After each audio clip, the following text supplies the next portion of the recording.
It's time for Twit This Week in Tech. We have a wonderful panel for you. Dylan Tweeney joins us from Vala Mail. We've got our friend Wesley Faulkner from Austin, Texas, and futurist Amy Webb. We'll be talking, of course, about this very difficult week in tech, the response from Tim Cook and Satya Nadella, and why Wesley thinks Satya got it right.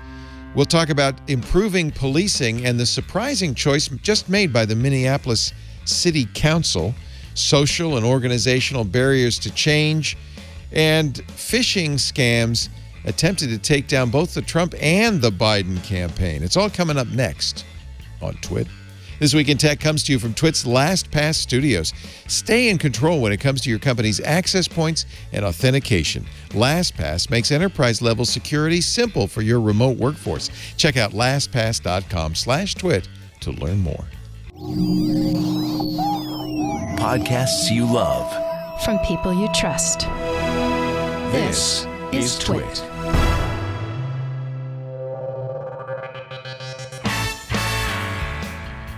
This is Twit, This Week in Tech, episode 774, recorded Sunday, June 7th, 2020. The Mafia is zooming. This episode of This Week in Tech is brought to you by Mint Mobile. They provide the same premium network coverage you're used to, but at a fraction of the cost because everything is online. Mint Mobile makes it easy to cut your wireless bill down to just $15 a month with their 3-month introductory plan, and get the plan shipped to your door free at mintmobile.com/twit. And by ExtraHop. ExtraHop helps you keep your business secure and available with SaaS-based cloud-native network detection and response. Get tips on securing and supporting remote access, or check out the full product demo at extrahop.com/twit. And by Barracuda. Did you know that 91% of all cyber attacks start with an email? To uncover the threats hiding in your Office 365 account, get a secure and free email threat scan at barracuda.com/twit.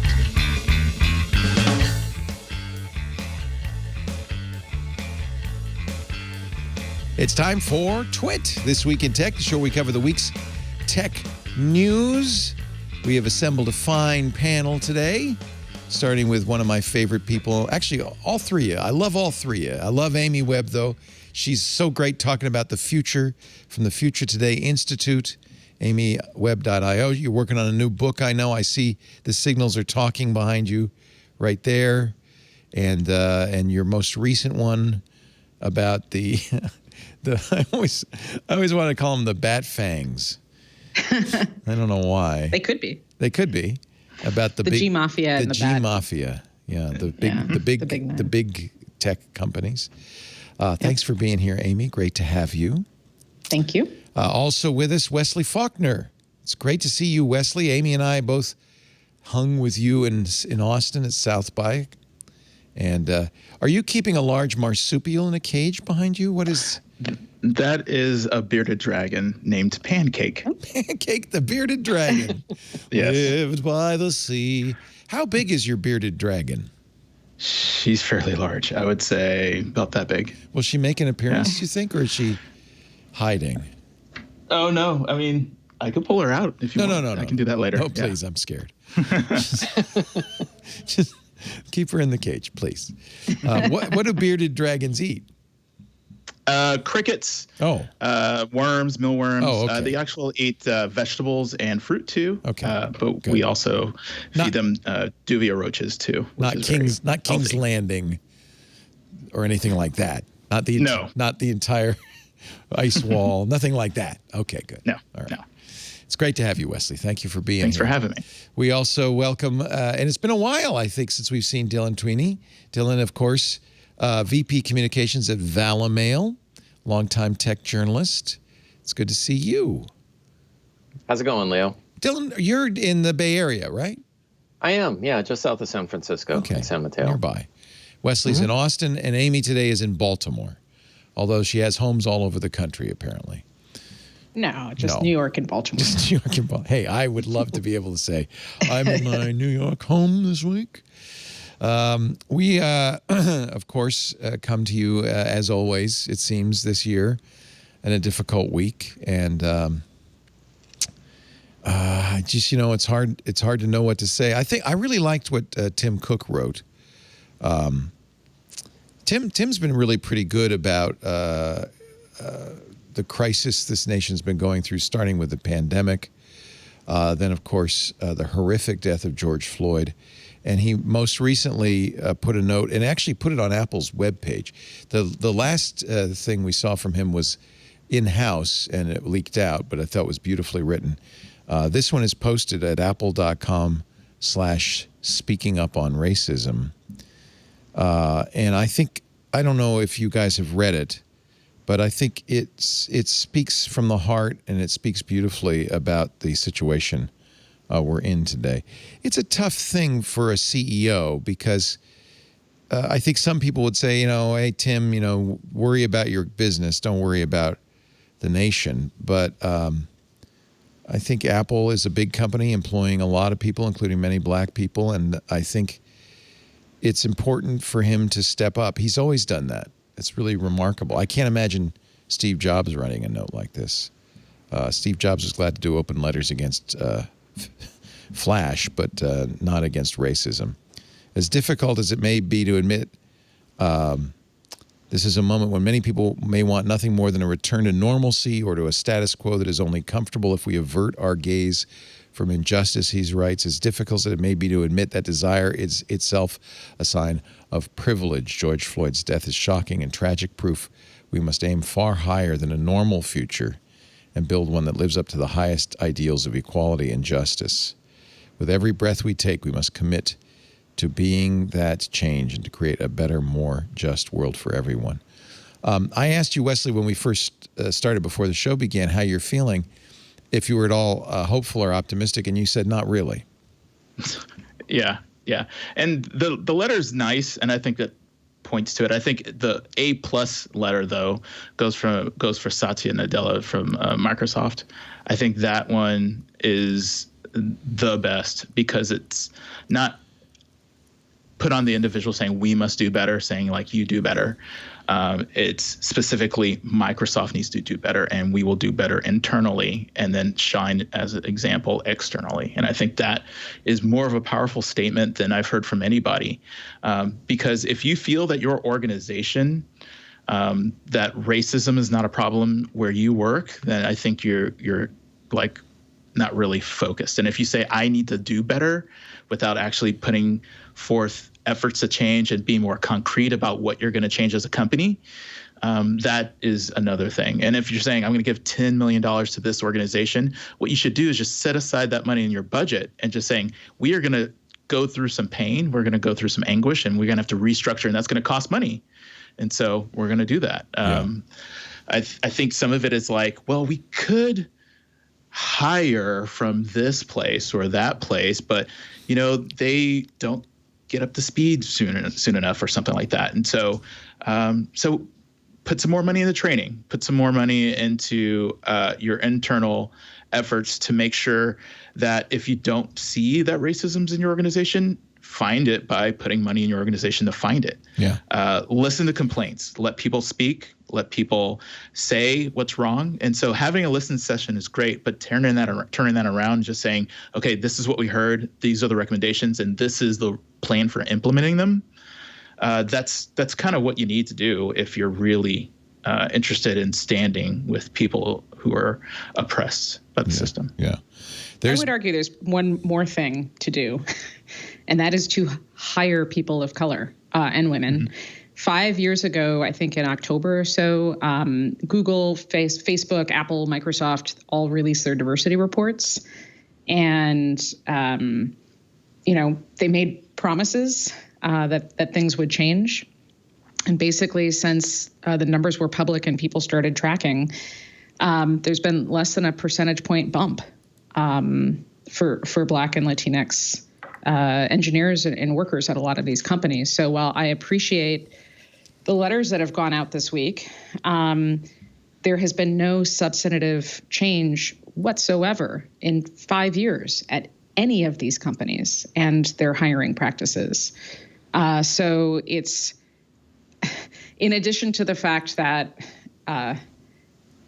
we know that there is bias and there are problems endemic within all of these organizations. But if you don't change the fabric, then it's really hard to change outcomes. And if you're not being the change that you want to see within your organization, I think it's a little challenging to read these letters and to assume that they are that they really do mean something beyond PR. I look at Microsoft's letter. So I look at the letter from Tim and Satya, and I contrast that with what I saw out of Ben & Jerry's, which, to be fair, Ben & Jerry's has a long history of taking stands. Ben & Jerry's is now owned by Unilever. What they wrote that had specific actions and ways to hold Ben & Jerry's accountable, is a different ballgame. It's quite different.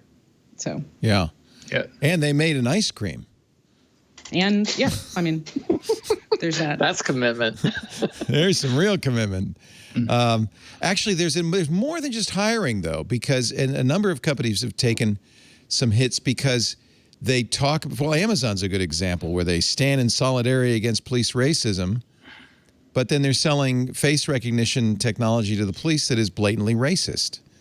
And well, sorry, didn't mean to interrupt. No, go ahead. I was just going to say that. So that's because they're not listening to the people. Like the people who are focused on equity in that company do not have enough teeth, do not have enough power to actually affect change. So a lot of people say they value diversity of opinion and thought, but when it comes to, well, that's going to cost us a lot of money, like I said, that kind of wins out and prevents companies from taking that action. To say no to that money, say no to that contract, to divest in the places, even though it might be more lucrative as a whole for society, it could be very detrimental. Yeah, and it's easy to use Amazon for this because they constantly pay lip service to the right thing while doing the wrong thing, it seems to me. And then they fire people for, trying to organize or make these things. So, of course they don't have anybody who has a voice in their company because they forced them all out. Right. And it just took away the $2 hazard pay for their warehouse for But they workers. made T-shirts. They made T-shirts. It said, thank you for risking your life to deliver tchotchkes to Americans. So there's that. Yeah, it's very... I bet they have to turn those T-shirts in. Afterwards, it's over. It's challenging because I think it started with COVID-19 and then is accelerated by George Floyd's murder. There have been fractures in American society, very deep fractures in income inequality and racism, just kind of systemic bias and runaway capitalism for decades. But it seems to have all come to a head. The pandemic started it. The racist murder really put a cap on it, and now Americans are taking to the street, and it feels like we're at an inflection point. That we have a choice now. We can go one way or the other. It feels like we're at that moment in Civ or SimCity, and you're like, I made so many bad decisions. There's no way to untangle all of this stuff. I either reset. Like it's time to find the cheat codes, or I just need to reboot. Yeah. I hope that's not the case because there is no reset button. Well, the calls for defunding cops and police organizations is kind of like a reset. They're saying, like, let's just get rid of them and just start over. Okay, so please explain that to me. Now, this isn't a technical subject, so we'll do it quickly, but don't we need some policing? I think it's extremely confusing. I'll just say that. My take on it is that there should be like one department that says, I need someone here with a gun that can kill someone. If there's a police accident, you don't need to call that group. Right. You call another civil group. Right. If there's a report that needs to be made, you don't call the people with the guns that can kill people. There should be call it something else. There's a lot of police work that can be done without life-threatening force. Right. We call it police work now because the police is the default. Just make new organizations and new groups that can tackle those other things that don't require a person with a gun to kill that can kill someone. Right. And that's what's needed. Just make it up. And so you don't say call the police. You say call and then fill in the blank of whatever that's called. That is kind of hitting the reset button because it's a whole different way of thinking about government interaction with problems, right? It's a different idea. But you're right, lethal force is not a necessity in probably 99%, maybe 99.9% of what law enforcement does.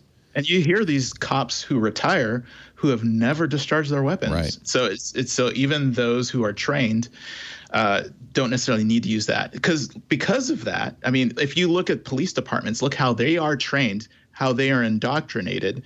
They are only really trained the most on the situations that is the rarest and the most right. But those are life-threatening those are the dangerous situations, right? So right. you do want somebody who can handle those. But do you want someone who's trained to fear for their life to act first there for all situations? Right. And I don't think so. No. Yeah. I have a friend who's in code enforcement, but he carries a weapon.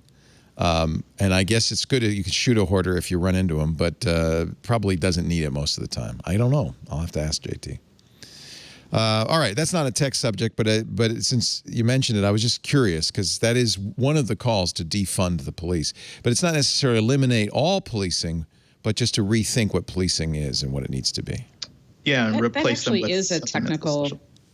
How is that technical? I was going to say, so I want to say a couple of things, and I'm also I always am on the IRC channel when we do this. So I think it's important to point out that all of the people on this show are not super left-leaning liberals. That is not me.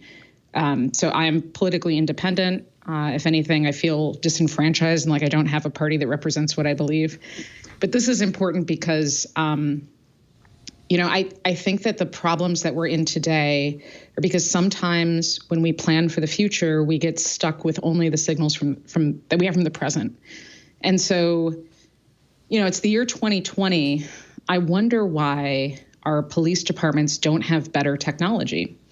The weapons that they use are in a lot of ways very primitive, very brute force. Very, yeah, and I know that we have access to smarter, better technologies. I know that we have better access to smarter, better tools. They're just not being deployed. Yeah. You can't defund all of the police departments because there are negative next order consequences to that, just as there are negative next order consequences to the situation that we're in right now.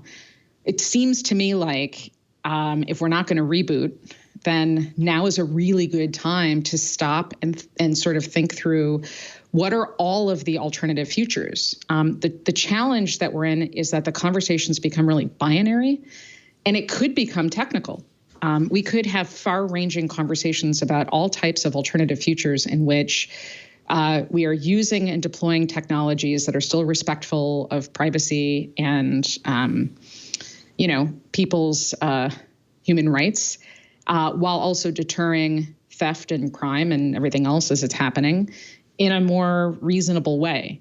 But now is a good time to have that conversation. The challenge is that, as with every other industry, there's a ton of sort of embedded cultural norms and cherished beliefs that people are not willing to confront. If they were willing to confront their cherished beliefs, then we would not be on week 2 of protests. We would have seen some immediate actions. We would have seen changes versus, promises. So I think let me ask you as a futurist, why is it so hard for us to think out of the box? We always, when we try to fix this stuff, do it in incremental ways that are clearly insufficient. Let's not use face recognition because that's racist. Why is it so hard for us to be innovative? Is it government moves too slowly? You've obviously studied this. Yeah, I mean, this is what I do. So there's a biological reason, and then there's a organizational reason. The biological reason is that our brains are wired against change. Right. It takes a tremendous amount of energy to recognize a new pattern, and there's a fear associated with that. Therefore, we do not confront uncertainty unless absolutely forced to, and once that happens, it's usually under duress. So the better thing to do is to be willing to always consider alternate futures that may or may not align with what you believe and what you're observing in the present. But that takes everybody being willing to do that. And by necessity, in the process of doing that, you are going to have to probably give up something in the short term if you want to affect change. So that's part of it. But the other part of it is structural and organizational. We have we have the guy that was that knelt on George Floyd's neck, had been how many times disciplined? 19 disciplinary actions. Right. So we have a organizational problem where change is not, Yeah, but change in the is not, news, the reaction you get to that as well, it's the problem is the police unions, we got to do something about that. And that seems to me to be that kind of incremental change instead of rethinking like what you were just talking about, Wesley, the idea of maybe policing isn't the right answer for most of these situations. It's not merely changing the police union. So how can we raise kids that are more flexible in this way? Is it possible to teach people to be more flexible? I think there's a technological solution to some of this, but you have a structural problem and you have a tactical problem. The tactical problem is solved with better technology than guns. But there's an emotional or rubber attachment bullets, by the way, which States. aren't so non-lethal either. I mean, there's like 1,000 different ways. There's 1,000 different alternative futures in which we're able to deter people in a meaningful way without substantively hurting them. We've just chosen not to do that. And if you pitch that idea to any law enforcement agency, it's going to be a no. They'll come up with 1,000 different reasons, but it's always going to be no. And the truth is that there's always plausible, better ways of doing anything that you're doing at any time. The other issue is structural, and that's a much longer, bigger conversation. Yeah. They need a product release every so often, just like tech companies. It's just, this is how we're chasing the police Government this year. 2.0. Yeah. And just 3.0. Yeah. Dylan, you were going to say something? Yeah. I really like the idea that we need to have conversations that are more meaningful than just binary. But where do we have those conversations? Like, it sure isn't happening on Twitter and Facebook. Well, let's talk about Twitter and Facebook, because that's also a big part of the news this week, particularly Facebook. We'll take a little break and we will get into that. And I apologize. I know a lot of people tune in to our shows on the network to escape from reality, but sometimes reality is so vicious, so present, so important that we can't really hide our heads. So there are times on this show when we're going to just have to talk about difficult things in life that are all around us. And I apologize if you've been looking for escape. There is no escape. Sorry. You're in it now. But fortunately, we have really great voices to help us through this, including Wesley Faulkner, who, by the way, besides being black, is looking for work in developer relations. If anybody, a company like Microsoft wants to really stand up and say, yeah, okay, fine. Wesley's really good at what he does. And he's a good-looking fella. And if you're looking to assuage your guilt, then you can hire me. There you go. And then I will help. There you go. Help. I have to say, this was some years ago, I met the woman that Microsoft had hired for accessibility. And they had given her a very wide-ranging portfolio. She was able to go into every single department and say, you need to fix this for blind people. You need to fix this you need to help people. And that's the kind of thing you need to do. You need to say, this is so important. We're going to make systemic change in our company. And I think you're right, Wesley, when you said the best thing that Satya Nadella said is, this is something we're going to do. We have to do as a company. It's not on you. It's not on the world. We're going to fix this at Microsoft, and then everybody else should do it at their companies. I think that's a very good point of view. And just start by giving this guy and last week they had Accessibility Summit 2020. Yeah. And the same thing, like I was saying, they have a release cycle. This is what we're doing in our products to affect change and make it more accessible. We need to see that every year for race relations, for sexism. I think that's something every company can stand up for. What have we done this year? That's really good. And what are we going to do in 2021? Dylan Tweeney is also here. Valamail is a great solution for a broken system called email to actually say that the mail came from who you said it's coming from. I love that. It's great to have you, Dylan. And, of course, Amy Webb, our futurist, amywebb.io, the Future Today Institute. We'll talk about Facebook when we come back. There's a lot to say, and this is another, talk about intractable problems. This is another one. Our show today brought to you by Mint Mobile. I love my Mint Mobile phone. They sent me a iPhone SE, and I put the Mint Mobile SIM in it, and it's a perfect combination. My iPhone 10 had been broken, and when I got it back, I said, this thing weighs 80 pounds. I'm going back to, and it costs $100 a month. I'm going back to Mint Mobile. Mint Mobile will cut your cell phone bill significantly by a huge amount with the same great service at a fraction of the cost. I got my first cell phone with one of the big wireless providers back when I was, I don't know, maybe 20 years ago. Those high monthly bills, though, $80 a month, and they keep going up, by the way, $90 a month, $100 a month. Mint Mobile has cut my wireless bill down.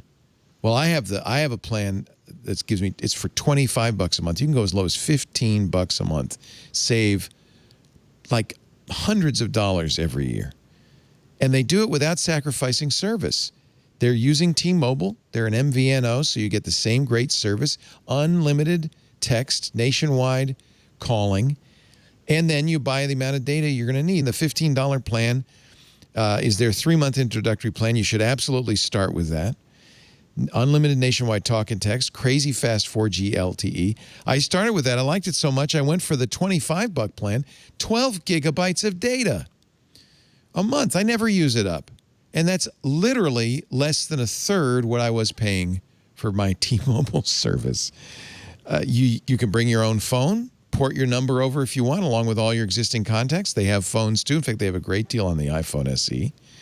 Premium wireless, $15 a month. And, of course, if you're not 100% satisfied, Mint Mobile has you covered with their 7-day money-back guarantee. You'll be cutting your wireless bill to $15 a month with their 3-month introductory plan. It's such a great deal. Have them send you the SIM. There's no charge. $15 a month, 3-month introductory plan. You get 3 gigabytes a month of data. Mintmobile.com/twit. I liked it so much I went for the $25 a month. I paid $300 for a year. I just love it. I haven't had a bill from them. I won't get a bill from them until next year. I love it.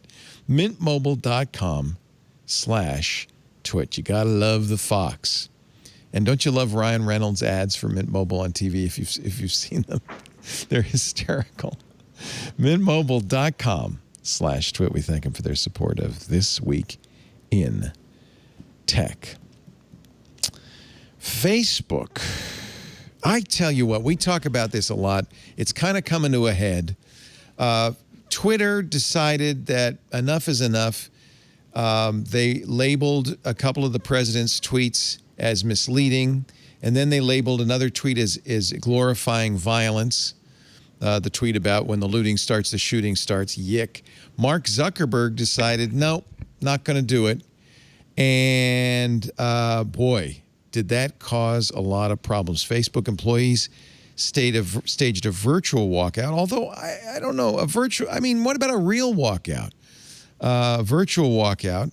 They did lose some employees, but for last Monday, hundreds of Facebook employees refused to work. So we're not going to do it.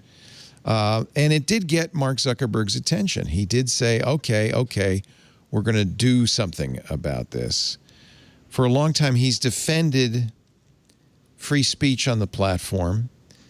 I have to say, I was very intrigued by Ben Thompson's post on Stratechery because he said, I believe Facebook is doing the right thing by leaving Trump's posts up, and Twitter is doing the wrong thing by attaching fact-checked labels or obscuring them behind a warning label, both of which Twitter has done.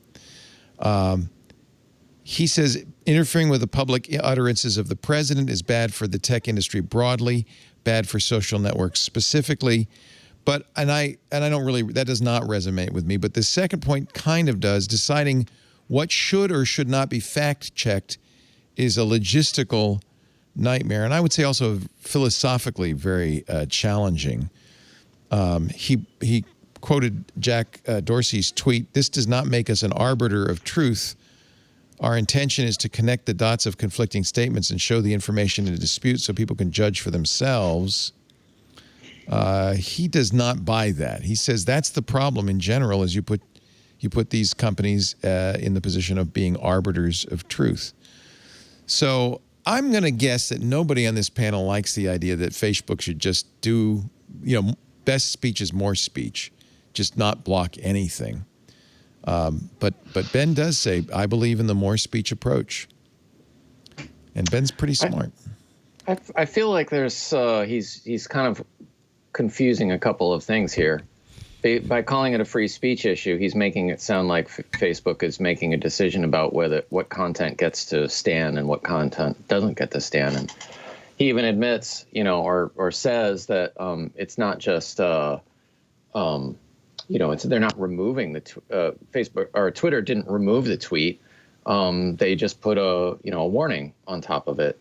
And when the New York Times covers the president's tweet, they reproduce the entire tweet, which seems entirely comparable. I mean, you can write about something, or you can attach a statement saying this is inflammatory and doesn't accord with the facts, or this doesn't fit our terms of service, but we're not removing it because it's the president of the United States saying it. Like, just adding a warning flag like that does not seem to me to be in any way a suppression of speech. It's just Facebook or Twitter, which actually did it, saying, this is our platform, and we have a responsibility to, to our audience and to the people of the world to present information responsibly. And when it comes from a figure like the president, it's not like opening the floodgates to fact-checking every single post on the platform. It's like saying this is actually a significant concern and we're in a position to do something about it. Does it matter that they didn't do it to other tweets that were equally incorrect? Or, in fact, I think you maybe could make an argument the president wasn't completely wrong about mail-in ballots having some authentication issues. That is a problem. Twitter was just sloppy. So here's the thing. But that's the problem. If they're sloppy, they shouldn't be doing it if they can't do it well. Yeah. Well, that's like saying the New York Times shouldn't publish. Yeah, go ahead. Well, maybe they shouldn't. Right. I mean, to open another can of worms. I'll stop now. Okay, go ahead, Amy. Well, Zuckerberg, so Facebook's official line now for years has been that it is a platform not making editorial judgments. Journalism schools and newsrooms across the country for the past decade have been arguing and debating whether or not Facebook should, as a platform, have some type of editorial function, or whether or not they already serve an editorial function. And the thing is that Facebook is making editorial decisions all the time, and it has been doing this for years. It's algorithmic. They can argue all they want that they are just a platform, but a weighted algorithm makes determinations. Otherwise, you would have so much content that is either nonsensical or not interesting to you in your feed. You just wouldn't be using Facebook. But you could control that in both Facebook and Twitter. You cannot. You choose Facebook who to follow. No. Again, Facebook. If you look at this from a not human but rather algorithmic sort of point of view, Twitter has done no editorial content direction whatsoever until very, very recently. They just started practically, yeah. Right, but Facebook has been doing it all along. Facebook absolutely suppresses content. If they were not suppressing content, you would literally see every single thing that every single person that you're connected to posts, and you don't. They're making editorial choices algorithmically in the news feed, is what you're saying. So again, I dropped out of law school right before I started, so I do not have a degree that qualifies me to say this. But if I was a person arguing this, I would try to make the case. I would make the case that Facebook has been suppressing speech for years. Right. They're algorithmically suppressing it. They are algorithmically making determinations about who sees what, and therefore they're absolutely an editorial operation. It's just not in the way that we think of a news organization. because so much more is done without a human in the loop. But I mean, it's nonsense to say that they're not doing that. And as such, they should. I am not suggesting that we clamp down on speech. Free speech is really important, but we have to force the tech platforms and the companies to have a conversation where we're all talking about the same thing. We are talking about apples to apples, not apples to baseball bats or something else. It makes no sense. The point about the algorithm is really true, and it's clear that the algorithm favors certain kind of speech. So speech that tends to be emotionally engaging or inflammatory or, which provokes strong emotional reactions will get shared more and then therefore amplified. And I think that the Facebook platform for sure is designed to amplify those kinds of strong emotional reactions and that kind of strong emotional content, because that's what keeps people engaged. And that's an editorial decision. I think you're right about that, Amy. I would pile on this too, to Amy's point, is that if these messages from the president contained a nipple, it definitely would have been censored in some way. And if it had pornography, it would have been taken down. And both are free speech. And so if they're for free speech, but they take that stuff down, then it sounds like that is a choice that they are making. And it's a choice that they're choosing not to make with the same content.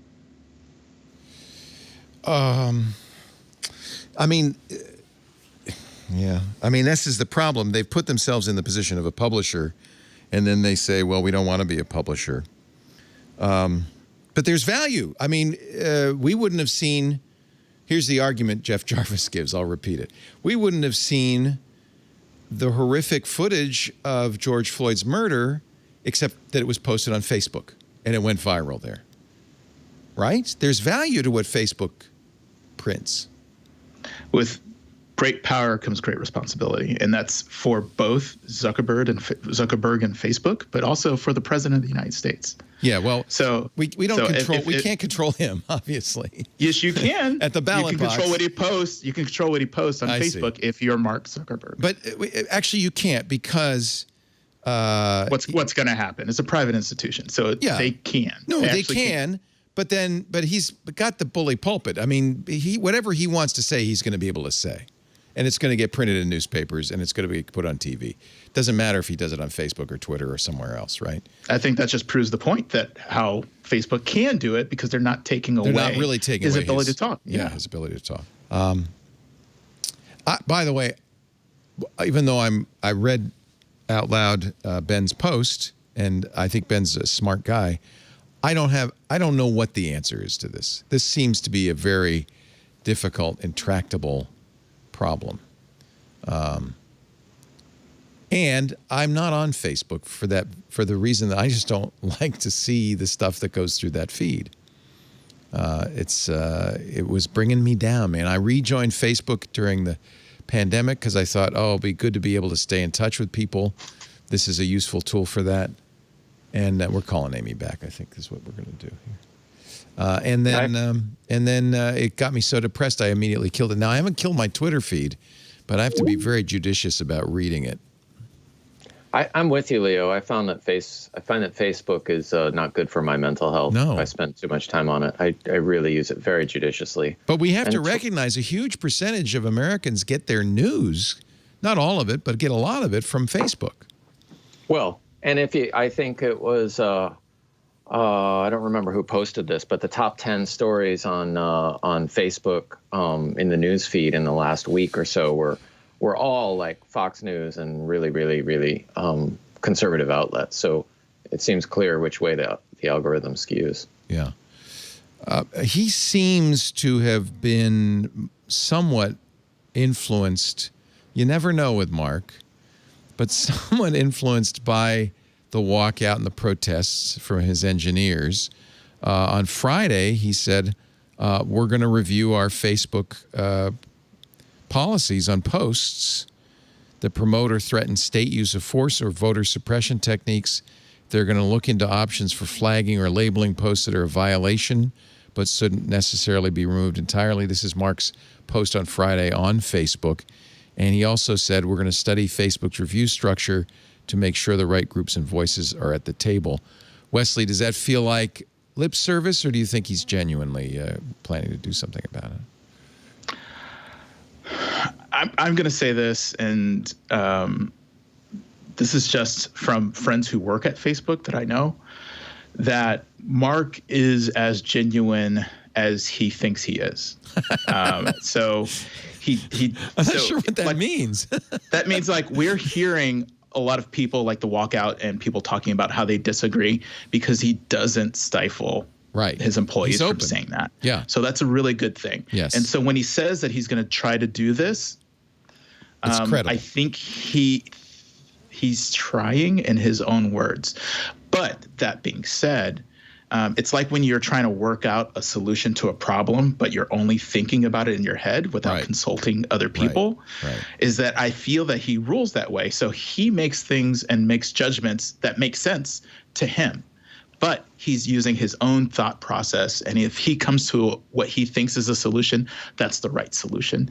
And I don't think he allows other people to go with a solution that he would disagree with. Right. And I maybe 9 times out of 10 he's right, but that means 1 in 10 is someone else has a better solution that doesn't get enacted. And I of think course, he controls this Facebook. May be a situation. He controls Facebook with an iron grip. He has 60% voting, percent of the voting shares. No one can say no to him. And that's a very Silicon Valley approach, isn't it? It's I'm going to think every coder knows this approach. I'm going to think my way to the correct solution, and that'll be that. It's a logic problem. I'm not surprised that he thinks that way. Here's the baseline of the issue. And whatever he decides, if it's negative, he himself and probably the people around him will not be negatively affected. So if it's voter suppression or whatever, none of that really affects him. Right. Probably won't affect his family, won't affect his friends. It's the ultimate privilege. Yes. And so these decisions, I don't feel that he understands the weightiness of it and the impact of it from an actual well-rounded perspective. And that's not a knock on him. That's not a knock on his understanding. It's just that it's a fact. Right. He will not feel the impact of this. I mean, he's been rich for how long? Ever in his life. And his whole adult life, he's been rich. Right. The people around him have been shielded by saying, hey, my friend, my cousin, my buddy is Mark Zuckerberg. And then they get some of that privilege too. Right. If he was genuinely friends and genuinely connected to people who he respected that have a totally different perspective and way of looking at the world, I think he would have a little bit more influence from that direction. But sometimes I feel that if he says, I won't do this, but instead I'm going to hand this over because it's that important, which I don't think he has the willingness to do. He doesn't have the willingness to say, I'm letting this go. I'm greenlighting every single last thing you're doing. And that won't happen. That's the only thing that gives me pause. And so, but I think he thinks he's genuine. Go Dylan. Yeah, I will just add that as a communicator, when I see lines like we will review the policies and procedures, or there will be a review, that feels like lip service to me. That feels like something that somebody in the communications department put together. Yeah. There's nothing concrete, no specifics, no like we're going to hire. That's like Congress announcing we're going to form a committee. Right. It does sound like lip service. I'm just I'm adding like I said, I have a little bit of bias from my friends who do work there. And it is, like I said, he's trying to be genuine about the change. Yeah. But like I said, I don't think he is going to keep himself in the decision matrix. And even if he puts the committee together and has really good recommendations, those recommendations will be put against his thought process. And then if there is a tie, he wins. So the barrier of those changes, they have to be so much better than what he wants or thinks of for them to actually come to fruition. So let's talk about the problem as he sees it. Can we at least set the parameters of the problem? The problem is philosophically, I think, he and many of us think speech is a good thing and more speech is a better thing. And even if you find speech horrific and reprehensible, the free flow of speech is the only viable solution. On the other hand, Facebook has and will, I'm sure, continue to bar terrorist groups, a variety of kinds of speech. You know, free speech doesn't mean anything goes. So he must have some rules for what kind of speech goes and what kind of speech doesn't go. And then, of course, I don't know if he considers this. He's certainly made enough money, doesn't need to, but he has a responsibility to the stakeholders in Facebook to do something that is good for them financially as well. Are there any other parameters that he's juggling? He should be juggling impact, and that seems like society, the impact on society. Yeah, he doesn't seem to put that in the factor because he feels that, okay, let's say someone gets radicalized on Facebook and then kills someone. I think the onus is on that person that he would put it on. That person chose to kill someone. But Facebook does block stuff that would radicalize people, right? I mean, that's because the law makes them. So they have penalty, to. Okay. The penalty on them is great. Got it. So the law does not. He doesn't care about consequences to others. Exactly. Yes, unless it's a consequence to Facebook. Got it. And Facebook has been used not just to radicalize individuals, but whole societies. You know, well, you could point to Duterte in the Philippines, who used Facebook to get elected to support his fascist regime. That's not the first time Facebook's been used as a platform to do that kind of thing.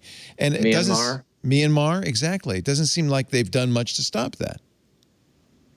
No. In fact, I think that, they'll admit after the fact that they recognize that they were used that way and they're sorry, but you don't. Facebook is good at apologizing. Proactive. Yeah. Yeah. When forced. They don't want to be seen as being picking winners and losers. And I understand that. That's that best kind of speech is more speech thing. Basically, if Hitler was in charge of Germany today, Hitler would be able to use Facebook to say whatever Hitler wants. And what you should do is says, I do have an opinion. This is important. Right. And make the right choice. And I think you're seeing the same thing at New York Times. That was brought up today. And I don't know if you saw right before we hit the air, James Bennet resigned as New York Times. Yes. Holy cow. So let's recap that story, because that's a fascinating story. The New York Times editorial board, their op-ed section, is different from the news section. It's separate from the news section. And they were attempting to show both sides, I guess. So they ran an editorial by an Arkansas Senator, Tom Cotton, that said, no, we got to use military force against the protesters because Antifa, basically. There were factual mistakes in the editorial. There was a lot of criticism that they ran that editorial. And Bennet took some of the heat and then said, well, I didn't read it before we published it. Well, what editor hasn't published an inflammatory op-ed without reading it? I mean, really, let's be fair. That's a bizarre defense. That's a bizarre defense. And now he's out. He resigned, but I imagine he resigned under intense pressure from the Salzburgers and the rest of the Times organization, because it was a real black mark on the New York Times.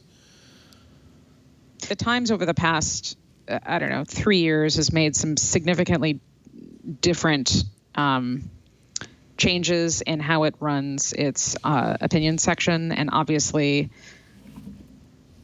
I think that there's been a rush to capitalize on clicks in the digital economy. Attention is currency. And if you've got salacious columns, there is a desire to get them out there quickly. Good for business. I will say, by the time that piece was posted, that argument was already 3 days old.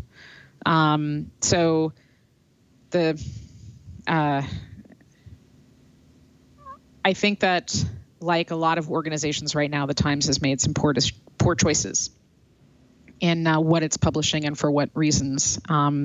They've also had a really good year in terms of attention and clicks and money. Yeah. And, can I just quickly say something? Because I think it's important. Yes, we can go back because you were silenced for a huge chunk of that.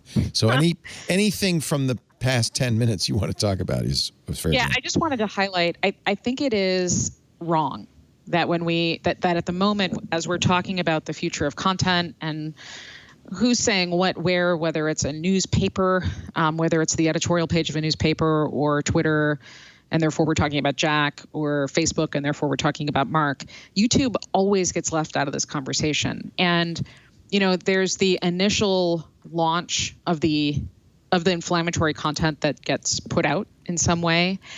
The important thing that happens, though, because this is an ecosystem, is all of the downstream content that then gets produced. And all of that is happening elsewhere. Like a lot of that's happening on YouTube.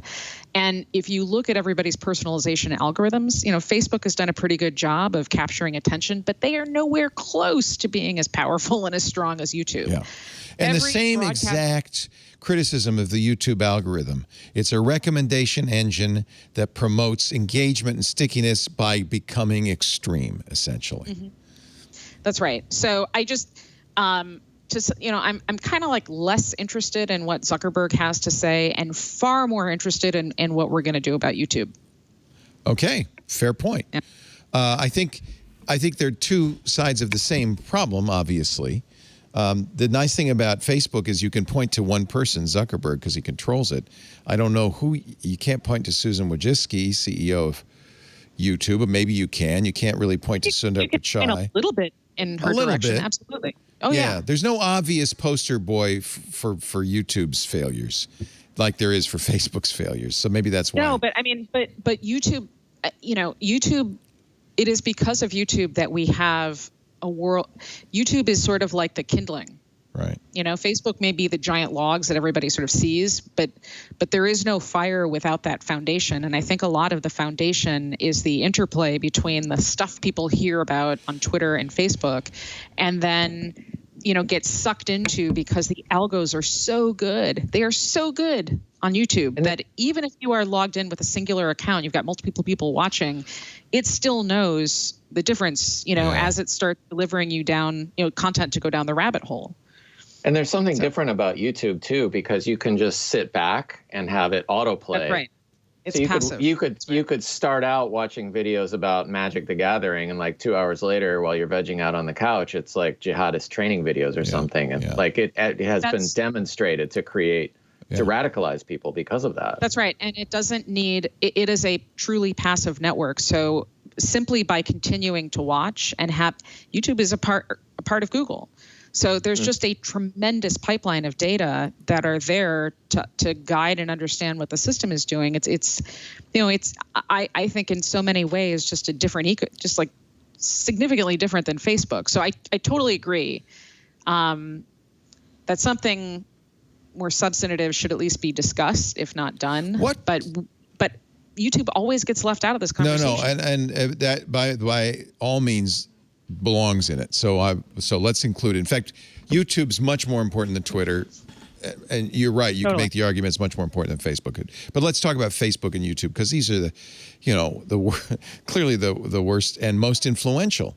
What seems to me very difficult is what to do. So I'd love to hear from all of you, all three of you. Why don't you start, Amy? What should YouTube do to deal with which one of these problems? How do you fix it? Well, how do you fix it?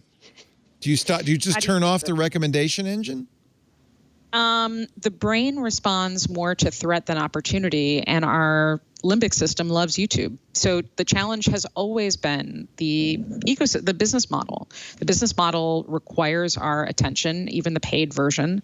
And part of what is incentivizing the algos to get as good as they've gotten is to have us sit and watch for hours. I mean, why is it so hard for us in this country to say a company should make less money? Why is it so hard for us to say Facebook, turn off the algorithmic feed on the news feed. YouTube, turn off recommendation engine. Yes, you'll make less money. You'll still do fine. Why is it hard for us to, can't we just say, turn off the recommendation engine? Leo, we are in a free market economy. These are publicly traded companies. You can't. And you just can't. You can't. The other thing I would say is, let's not forget that about 18 months ago, there was a tremendous amount of talk that looked finally pretty serious about antitrust. And all of these companies, Google, Apple, Amazon, they were all facing some form of antitrust enforcement from attorneys general to, the various different federal departments. And COVID has really played into the hands of the tech companies in this case. And I would say even going through what not just the United States is going through, but there are protests everywhere because this affects everybody. I love it. All over the world. It's amazing. Yeah. Leo, you and I have both spent time in Japan. Japan is not a place where there are a lot of protests. No. And in when we were in Tokyo, our Japanese guide apologized to us because there was a protest, and she was visibly embarrassed. She was mortified that protest was going on. I'm so sorry. You should see that. Right. So the fact that there are tens of thousands of people in Japan protesting tells you something. Now, here's the issue. As everybody is under intense pressure to get the economy reopened and to continue to do something about this pandemic. Any calls to have these companies make less money, any calls to reignite that antitrust enforcement is going to find itself, anybody who's trying to do this is going to find themselves under pressure not to undertake any actions that would cause the further loss of jobs. So good point. So I am always of the, I always think that the way forward has to be an economic way forward. And maybe that's just my academic background is economics. So maybe that's part of where this comes from. So you have to make it so that it costs them money to do this badly? We either have to do it so that it costs them money, but punitive measures usually wind up in court. Right. And when things wind up in court, they drag on and well, on we saw what happened with Microsoft DOJ. It took so long. By the time they finished, the issue was moot. That's right. So I don't think that punitive economic measures work. I think that coming up with economic incentives, which sounds, crazy, because what I'm suggesting is that we figure out a better way for them to win. But I think that given the situation that we're in, that's the most probable way forward. We have to figure out a way for Zuckerberg, for Dorsey, for everybody at YouTube. We have to figure out a way for them to be a hero to what's best for the public, right. what's in the public interest, while also being a hero to their shareholders. That is a tricky thing to do, and you have to be absolutely willing to make short-term sacrifices so that you can be a hero to both and treat the villain as these systematic problems that we're all dealing with. But if you choose to only be a hero to your shareholders, then we wind up in the problem that we're in. If you kind of half-ass it, then the problem still gets worse. So this requires a totally different way of thinking, and I think courageous leadership under extraordinary circumstances. But until somebody is willing, so fine, Jack, if you're listening, after you've meditated and had your liquid crazy drinks all day long, this is your call to action. Like, figure out a way to be a hero to your shareholders while you are creating a Twitter that's, that serves the actual public interest. It just requires creativity. Zuck, if you're listening to this, this is your call to arms. Do the same thing. But you people who made our future, who we all look up to, also have cherished beliefs that you must confront. And if you are not willing to confront your cherished beliefs, then we don't move anywhere forward. Then we continue to spiral downward. And I just think that for the people that built the future, what a devastating, what a horrible legacy to leave behind. You have an opportunity now to take these platforms and to do something great, to lead us into a better place. But you have to choose to do that through creativity and new kinds of risk taking, and being willing to make short-term sacrifices for the purpose of the long term. Wesley, what do you think? What would you do if you could wave a magic wand? I think it's incredibly restrictive to think that there's one answer. For instance, when I hear about self-driving cars, they talk about the trolley car problem. Yeah. Do you kill one person or 5 people? Right. But something I haven't heard yet is, what if you turn on the car for the first time saying, hey, do you want to kill the 1 person or 5 people? And then have the person who drives chooses. The same with the Facebook and algorithms. Make it so you do all of them. Do every single algorithm. And then when you come into Facebook, it says, hey, do you want to see racist? Do you want to see misinformation from a politician? Do you want to see like all this stuff, or yes or no? And have people do a questionnaire and know what they're going to get. Well, doesn't the algorithm do that? Doesn't the algorithm automatically assess their interest? It chooses for you. Yeah, based on what you look at. And now you can't complain. Now you can't say, we want President Trump's post taken down. Right. If you can choose, I want the Facebook that gets away from people who are bad. I'm going to guess, or go by this. I'm going to guess we're all not following Trump on Twitter. Possibly, but like make it so like dictators, politicians, whatever, choose broader strokes. Yeah. Let people put in the marketplace, build your own algorithm. Which Facebook do you want? Do you want the racist Facebook? Or I like, who is a great human being? Tom Hanks. I want the Tom Hanks Facebook algorithm on Facebook. Yeah. And then I will do that. And then just let people, if you can choose what kind of world you want to live in, what kind of algorithm that you want to support, and then figure out what marketers, what companies, where they're putting their ads, and you're like, hey, I heard you're putting on the one that explicitly says this is a racist Facebook. That's a problem. You have a choice, and they're choosing to do that. That's interesting. That would be my magic wand. I like it. Well, so that's really that's the second part of Amy's thought, which is be creative and come up with a solution that serves the stakeholders, that makes you more money, but also serves society. I think that's an interesting solution. How about you, Dylan? You got a good creative thing to send Mark Zuckerberg's way? Yeah. Let me just build on both of those suggestions about creativity and choose your own algorithm. I think it'd be useful if there was more algorithmic transparency. Yes. So Facebook's never said how it works. No, that's nor right. Nor has Google. Nor has YouTube. So you could do this on a really granular level, like on Pandora. Does anybody still use Pandora? Probably not, but I do. But it tells you, like, were you recommended this song because it's got heavy bass line and a female vocalist and like whatever. And you can see that. What if they did that with YouTube videos and with the things they're recommending in your Facebook feed or with tweets? Like there was a little option to say like, hey, why are you recommending this to me? Well, we're recommending it to you because it matches up with the other racist stuff that you like, or because, it has to do with like, I don't know, Zen or something, and you've shown an interest in Zen.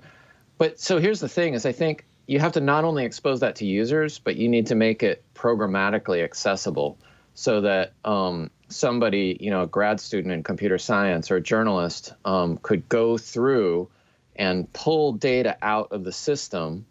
And, obviously they're going to have some concerns about not, making it possible to reverse engineer their magic algorithms, but pull enough data out that you can start to say like, hey, we've noticed like there's a population of people over here to whom Facebook is consistently pushing, Breitbart and Fox News and, whatever else, Alex Jones or whatever.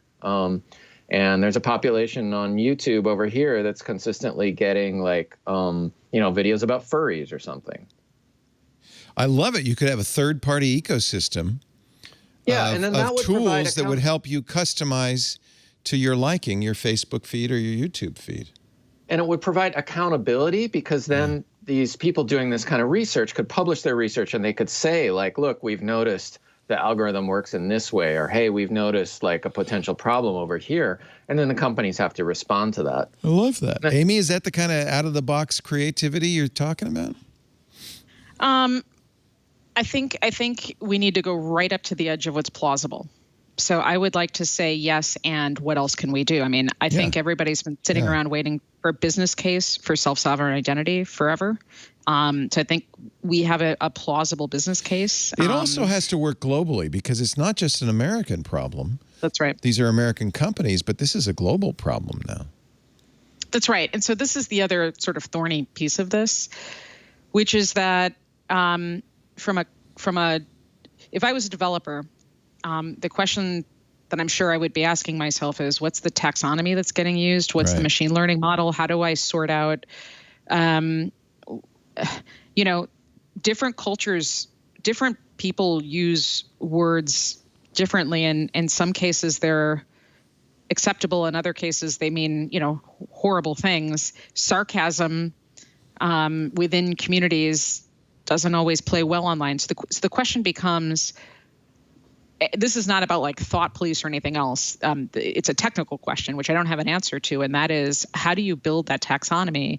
How do you build the machine learning model? And then how do you deploy it to account for the unknowable number of unique ways in which everybody uses language, right? And I suspect that when Facebook says publicly, we haven't been able to do X, that some of what they're talking about is this. So again, isn't there another very creative way to approach the problem? And I think, again, because these are companies in a free market economy that are publicly traded, that require, that they have fiduciary responsibilities, that we have to figure out a way to incent them to build things that are potentially going to be loss leaders, and to give them some ability to build out risk. So again, here's another way to think about this. We've got OAuth as a single sign-in. Is there some OAuth something that would cut across all of our different communications channels that would at least verify? This is where I come back to self-sovereign identity. And is there a way to at least verify that the person is a real person versus, a bot just meant to stir up trouble? So that would be one layer. And maybe the next layer is, well, if it's a real person, then, because you wind up with problems like if you're posting photos of people on Facebook, photos of people at the Louvre or something where they're standing in front of modern art that happens to show a nipple. How do you train a machine learning model to recognize that nipple is okay, but a more salacious pose from a person who's or whatever, revenge porn is bad? This is where it gets challenging. It's not something that we can't address, but the market doesn't reward that type of work. And my point is, we have to figure out a way to reward, financially or otherwise, somebody doing the research within these organizations and producing some kind of result that's actionable, right? Because otherwise we're just spinning our wheels. I do have to say that what's going on and what's gone on over the last 2 weeks is society's way of saying, you got to make a change. That's one way to accomplish this. It is, if you want an economic consequence, if people are marching in the street saying Facebook has to change, or the world has to change, or society has to change, that's a very strong signal coming to you that maybe you should be thinking about making a change. And I think that's one of the reasons you're seeing people like Tim Cook and Satya Nadella post big public apologies and statements about what's going to happen. So, in a way, that's what's happening right now, is people are saying, they're standing up, they're taking to the streets saying, no more, this must end. Isn't this the most healthy way for that to happen? I think that it's worth remembering that the obligation to maximize profit, to maximize shareholder return is not the only obligation that a publicly traded corporation has. That's a belief that, or a mentality about thinking about public corporations that has become increasingly dominant over the last 3 decades, but did not used to be the case. So this argument that all they have to be concerned about as a corporation is maximizing profit, I think is short-sighted. The pendulum could go the other way. And what is their obligation as a publicly held company? It's not merely to prop up your stock price, right? But what is it? Well, that is the way they are managed. That's their grade. Today. Yeah. Yeah, that's their grade. But and ultimately, you affect their grade. You can affect their grade. They have an obligation not to pollute the environment. They have an obligation to. And if people stand up and say, laws. "We're not going to buy your product, we're not going to participate in your site because we don't like the way you treat people," that affects your grade, doesn't it? In the long run, that's why I'm saying the one way people can do this is by standing up. Yes, it should. Yeah. Or kneeling. So again, there's the regulatory constraint. There's the business ecosystem constraint, and then there's the tacit relationship between in business. So I professor at business school. In business school, we talk about creating a value network. So this is the all the services and the products and everything related to an organization, and as they gain value, the values created for customers, the value is created back to the organization, but it requires an omnidirectional relationship. Here, the issue is that we have reached a sort of fever pitch right now. But I live in the city where Freddie Gray was murdered. And I remember 5 years ago, everybody talking about, getting off of Facebook's a big part of the problem. A lot of these same conversations we're hearing today, and nobody left Facebook. Right. Everybody seems to hate the fact that Trump has this Twitter megaphone that is, at the beginning was entertaining and is now starting to fundamentally shift geoeconomics and the geopolitical world order. And it's not like their DAUs or MAUs are going down that I know of. No, right? They're going up, if anything, I'm sure. So again, just like cable news network loves Donald Trump. So these are publicly traded companies, and for better or worse, they may be graded by the market, but they have a, if they don't continue to grow, then they don't continue to do what it is that they're doing. And as long as they don't run afoul of actual statute or regulation, then most often they are going to do the thing that enables them to grow. Is public action better than legislation and regulation? I think it depends on the situation. If people just get fed up and say, "That's it, I quit," in enough numbers. But Leo, we're talking about communication systems that are that I think in some ways understand us better than we understand ourselves. Right. So back to what nobody's quitting Dylan Facebook. saying. I mean, people are, but not enough, obviously. No. So what Wesley and Dylan had suggested, which is a skinned version of Facebook, where I want the Tom Hanks version of Facebook versus the existing one. What would it take for that to be true? It would take some form of self-realization. We would have to confront the people that we are, and the way that it exists right now, we enjoy getting our limbic system's kind of like getting fired up. We get little hits of dopamine. So we have to figure out, because Facebook doesn't have to exist. Microsoft has to exist. The lights in my home don't work without Microsoft. But Facebook, if it went away tomorrow, I think people would be annoyed. But Facebook isn't required to make the world run. There is nothing forcing us to use it. There is nothing forcing news organizations who have been repeatedly screwed over. So as much as newsrooms complain about Facebook, then let's all stop. What about a Facebook blackout week? What if everybody was like, we're done. So, instead of just posting a black square on Instagram, let's actually leave the platform. Even the creators who rely on that, then you get their attention. Yeah. But, it's not going to happen. It's not going to happen. You may say they're not as important as the power and the lights, but I think there are probably a lot of people who feel like Facebook is just as vital to their well-being. They may be mistaken, but I think they feel that way. I know every time I say leave Facebook, they go, I can't do that. I can't do that. Maybe they're just addicted. Let's take a little break. Wesley Faulkner's here. It's great to have you from Austin, Texas, the king of developer relations. You would be so lucky to have this guy on your team. Such a great guy. He'd even bring his, a paper dragon, a Komodo dragon? Bearded dragon. Bearded dragon in with him from time to time. You could all see the giant animal. Is it your kid's bearded dragon? It's the family. Yeah. Bearded dragon. Sadly, our bearded dragon died. Oh, no. 3 days ago. So. Oh, my God. Pancake is as of two days ago. He's a replacement bearded dragon. Yeah. She was. She's a rescue. Her previous owners didn't want her. Oh, jeez. And so, how long do bearded dragons live? Gosh, a long time. I don't know. 20 years, 30 years. Hundreds of years. So you're going to be handing this down to your great grandchildren. No, I'm making that up. Wow. I don't Yeah. know. What was the previous? Maybe shellacked, but no. What was the previous bearded dragon's name? Luna. I like Pancake. Except Pancake R.I.P. sounds like something bad's happened to her. I don't know. Is she flat?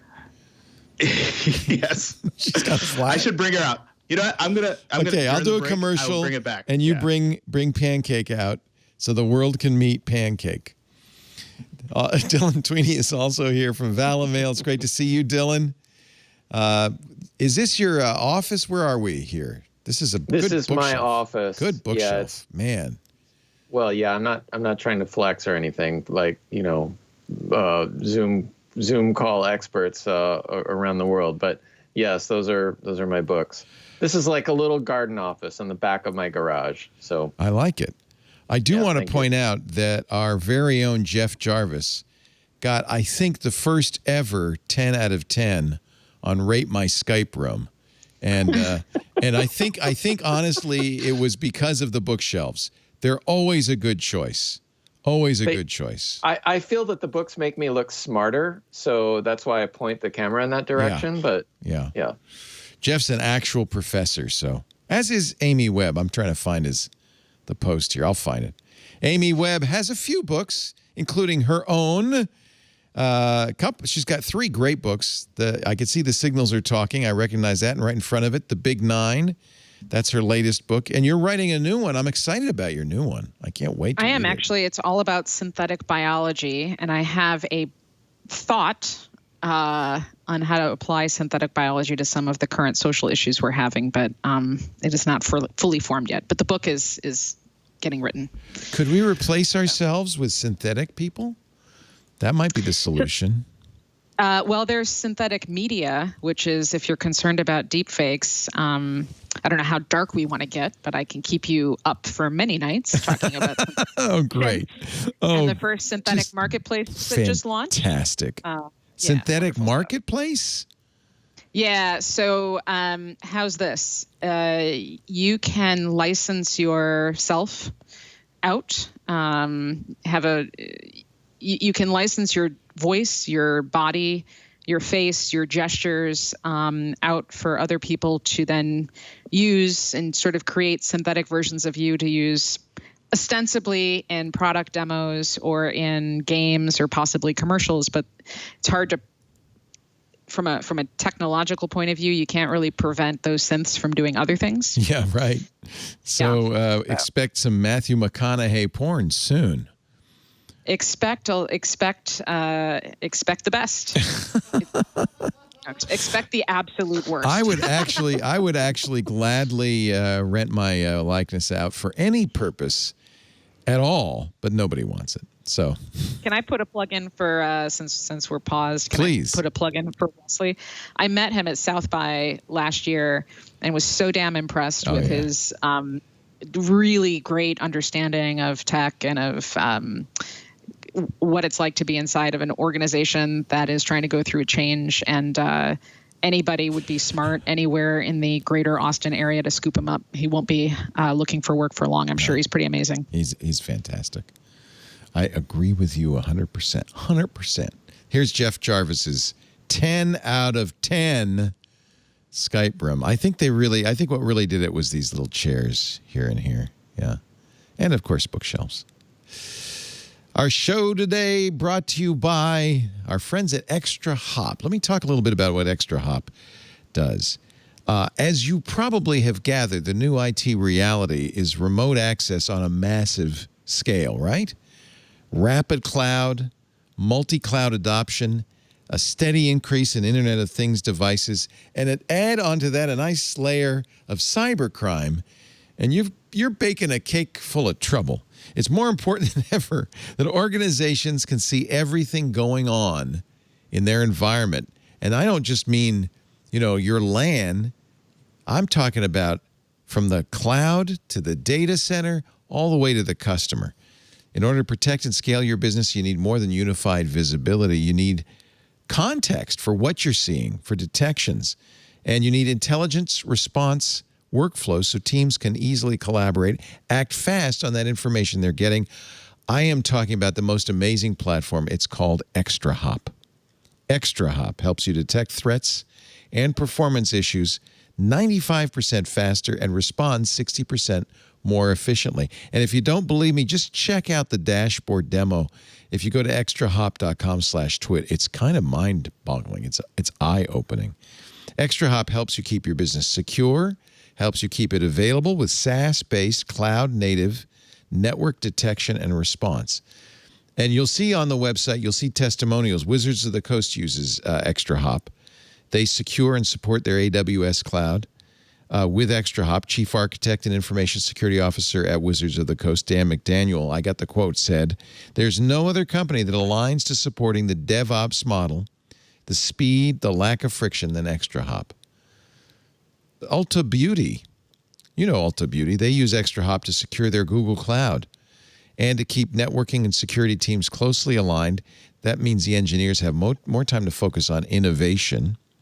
John Kreese, who's the senior IT engineer at Ulta Beauty, said, "Before ExtraHop, we had limited visibility into what was going on in our cloud, but now we can quickly identify vulnerabilities and exploits and understand how our applications are performing up there in the sky." Take control of your cloud security, of your performance with ExtraHop. Just the information you need, presented in an amazingly useful way. It really is great. You can go to extrahop.com/twit, see a live product demo, but you'll also find a lot of information there, tips on securing and supporting remote access. A lot of companies doing that now.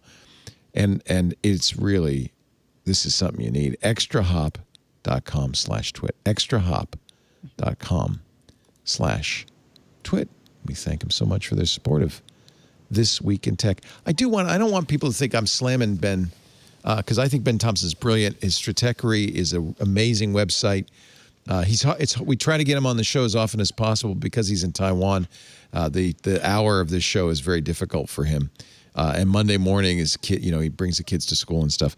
But do read his post from last Tuesday. I don't think this is premium. It might be. I'm a member. No, I guess not, because I'm not signed in. Dust in the Light. This is really a fascinating look at the Crescent in Madison, Wisconsin. He's referring, of course, the Dust in the Light I think it was Magic Johnson's term, right? About how racism is Kareem Abdul-Jabbar. It was Jabbar, okay. Kareem Abdul-Jabbar, how racism is the dust that you don't see, that it's all around us until you shine a light on it and then you can see it. And he's talking about the kind of inbuilt racism for Black and Hispanic neighborhoods in Madison, Wisconsin, and as a result, Ben's a big data guy. As a result, education, poverty, crime, and on and on and on, and it's he's casting a little light on the dust in there. Really, really good stuff. Highly recommended. Stratechery.com. I just want to give Ben a plug. We'll get him back on. We'll make him wake up a little early. Some other big changes. Alexis Ohanian, the creator of Reddit, resigning from the board at Reddit, and he has asked to be replaced by a Black board member. Reddit has said, yes, we will do that. He's also using future gains on the company's stock to make a difference in the world, to serve the Black community. He's tweeted that he's pledging $1 million to Colin Kaepernick's Your Rights camp. It's kind of sad. After Kaepernick got so much heat and basically hounded out of the NFL, that Roger Goodell that was nuts. That whole thing was just that. Talk about. So I would actually, can we just pause, because I would actually love to hear Dylan's thoughts on that. If you like the corporate backtrack on that. Yeah, because it's a corporate messaging issue, right? Yeah. Yeah. Well. Yeah. And of course, / also personal Kaepernick ethics. kneeling on the field. I mean, talk about a elegant, beautiful protest to protest racism and bad policing, racist policing. Ended up costing him his job and his career. Ironically, here we are with a police officer kneeling on a black man and killing him. And now protesters, I think, it's really quite beautiful to see it, kneeling. And police sometimes kneeling with them in support. Go ahead, Dylan. Yeah, Roger Goodell he just saw the winds of change blowing, and he's like, crap, I'm sorry, I shouldn't say it like that. Holy cow, we better get on the right side of public opinion here. It's kind of not credible, honestly. It does not seem credible. Now, he may be limited by legal restrictions because there was some kind of agreement with Kaepernick, and I don't know what the details are of that. They're probably secret. And so he may actually have his hands somewhat tied in terms of what he can say. But he now says they were wrong. The NFL was wrong in how they handled the players kneeling. Yeah, I'm not going to play the video. But look, Kaepernick actually talked to police before he started kneeling and people in the military to say what would be a respectful way for me to show, that I protest this. And he got actual veterans to say, if you take a knee during the anthem, it'll show that you're still being respectful to the anthem, but just that you object. And then, once it started getting popular, then people blew up. He really got badly mistreated, I think. Yeah. By the way, we now see Pancake in all her glory. Did she respond to her name? Does she know her name? Oh, my God. No, she doesn't care. Not yet. I bet she responds to pancakes. She does look flat. Yeah, she's had a lot of babies. That's why. She's quite beautiful. I love the skin. Her the pattern on her back is beautiful. Yeah, that's nice. She's a sweet girl. So I'm sorry that you lost. I'm really sorry that you lost Luna. That's terrible. But yeah, that was hard on everybody. Yeah. It was a tragic accident. It was an accident. Oh, I don't want to know. Yeah. Don't tell me. Yeah. Can I say two things really quickly? We can get back to the story. No, do whatever you want. Say whatever you want. What Amy said about me was extremely touching, and I really appreciate it. Thank you so much. I really loved meeting you. You just Isn't you he great? Totally impressed the hell out of me. Oh yeah. I mean, I won't say where you were working at the time, but I went back and then talked to people that I knew at that place about you, and how impressed I was. So yeah. Oh, thank you. Wow. And thank you so much. I mean, it means a lot to me, especially while I'm looking for work. It's extremely, extremely hard, not just finding a job, but just even being mentally available and present in order to just do interviews. It's extremely, extremely hard. The second thing I wanted to say really quickly is that I'm just going to read this. Minneapolis City Council announces intent to dismantle police department. Wow. Our commitment is to end our city's toxic relationship with the Minneapolis Police Department, City Council President Lisa Bender said on Sunday. A veto-proof majority of Minneapolis City's council members announced during a rally at Ponder Horn Sunday that they're planning to dismantle the police department. Holy So then what happened? Wow. cow. What does that mean? I don't know. We'll see, I guess. It's called defunding the police. Yeah, that's it. Right I think, honestly, it's so clear the systemic racism, the mess that is the Minneapolis Police Department, needs a pretty dramatic cure. And I when think when the head of the police association says, I've been involved in several officer-involved shootings and it hasn't bothered me. Yeah. No, the union leader is horrific. Union leader. Yeah. He's horrific. That's I gotta say, Minneapolis is a pretty cool city. It's awful. It's sad. Bad. That's bad. It's really sad. But I look at Madison, Wisconsin too. Both considered bastions of of conscious liberalism, of of people who really care, progressivism even. And yet you see the systemic racism integrated, it's woven into the fabric of these communities. And it just reminds you it's everywhere. And the thing is, it's so woven and it is the dust in the air. And it's time to clear that out. Wow. They rebooted. They rebooted. That's dramatic. Rebooting is sometimes the only That is dramatic. Holy smokes. I don't know. Wow. Yeah, it's hard to imagine what this means. Wow. I think what it means is that every other police, this is one way you don't want to be in a situation where you are forced to confront your cherished beliefs and you're going to be on the losing side. So if I was every other police department in the country, I would confront the cherished beliefs right now and figure out how to make changes and then make good on those changes publicly. Minneapolis City Council President Lisa Bender said, "Our efforts at incremental reform have failed, period." Minneapolis Public Schools stopped using police. University of Minnesota stopped using MPD.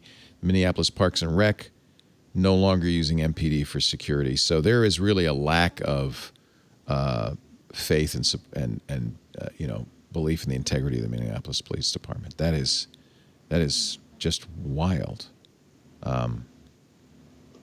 Wow. Wow. That's what I mean by I think the voice of the people is starting to be heard. And that's why it's important to stand up and speak and to protest and to get out in the streets and to let people know you have to speak up. You can't just sit in silence and say, yeah, I agree with that. You got to speak up. You got to do something. Wow. Back to our scheduled programming. Sorry for interrupting. No, that's a huge The things you learn on Twit. Oh my God. Well, that's worth it's interrupting. So this is an opportunity to think about next order implications. So this is, again, another quick inflection point. So again, everybody now can stop and think through many different alternative futures, because what we are habituated to doing is to take signals from the present and extrapolate them out into the future, which would mean what we just need to do next is fire all these police officers and have a brand new new police department with all different people, which may not solve the problem. So you'd have to work fast, but there's an opportunity here to get creative and think about many different plausible future states, and there's a huge catastrophe. I always say this, catastrophe can sometimes be a catalyst for great change. And I think now is that time. I'd be very curious to see how they're thinking through the next order impacts. Wow. It seems trivial compared to this. But I'm going to mention Zoom has said that we will have end-to-end encryption, but not for the free tier. Because then this was kind of a tone-deaf statement from the CEO, Eric Yuan, the CEO of Zoom. We don't want to give free users encryption because we also want to work together with the FBI and local law enforcement in case some people use Zoom for a bad purpose. Of course, paid customers would never use Zoom for a bad purpose. Only those cheapskates using the free tier. I love that we live in a time when headline editors on CNET can what was the headline? It was like, Zoom will not offer free encryption because they want to help the cops. Yeah, there you go. It helps. Yeah, there you go. Zoom won't end. So Alex Stamos, who of course is the former security guy at Yahoo and Facebook, who was hired as a consultant by Zoom, said, this makes sense. He said, will this eliminate all abuse? No, but since the vast majority of harm comes from self-service users with fake identities, this will create friction and reduce harm. But the police are going to come after some idiot Zoom bomber? That doesn't make any sense. I think their concern is people using free accounts to, coordinate terrorist cells or trade child porn. But the good news is you can only do that for 40 minutes at a time. So I guess the idea is if you pay for an account, we have your information. I think that kind of minimizes how easy it is to anonymize this stuff, but okay. Well, meantime, Mozilla is working on a new video conferencing platform that's totally decentralized called Mething, I think. I haven't tried it yet. We use Jitsi, or actually we don't. I have a Jitsi server. I set up Jitsi. It's running. It even has a cute URL, twit.team. I can't get anybody here to use it. We keep using Zoom for some reason and Google Meet, but well, they want to make sure that it can be seen by the police. Yeah, maybe that's it. I don't know. Yeah, because we run our own server, it's end-to-end encrypted, and the only decryption happens at server side, which is local and not. So it is end-to-end encrypted. I don't know. You know, you can't, long ago. It's just people use what's easiest. But I think a company who's been like lambasted for security is intentionally choosing not to encrypt. That sounds weird. Yeah.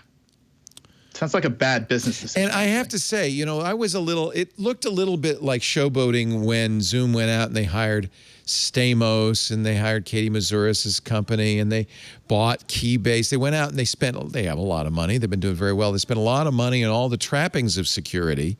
But this just shows you when you buy somebody like Alex Stamos as a consultant, what's he going to do? Say, yeah, that was a bad idea. I quit. That's why it's the trappings of security as opposed to maybe. Now, they put out a white paper. Steve Gibson, our security guy, went through it a couple of weeks ago. He said Zoom's doing, looks like what Zoom's doing for end-to-end encryption is really good. But, of course, if they don't turn it on for everybody, I don't know how useful it is. I guess that's a reasonable thing to say is we don't want bad actors just to use free accounts. They didn't really say, but and we don't really have access to this data as far as I know, but it's possible that they are seeing substantial questionable or criminal activity utilizing free accounts, and they want to make sure that stuff doesn't go underground. They may know more. That's a good point. I can't imagine, what is the Mafia having a Zoom meeting because they can't get together because of COVID and they're all, doing their Mafia stuff with the gallery view? It makes no sense. Okay, that has to be a Saturday Night Live segment. Okay, well, I just saying. One of them is too old and doesn't quite understand how to connect things, and what the hell is going on in Zoom? You're on mute. Forget about it. Forget about it. I can't hear you. Oh my God. Who's doing what the hell is happening in 40 minutes on Zoom that would have required this totally tone deaf public service announcement? All right, I have a theory. I'm going to pass this by you because my theory is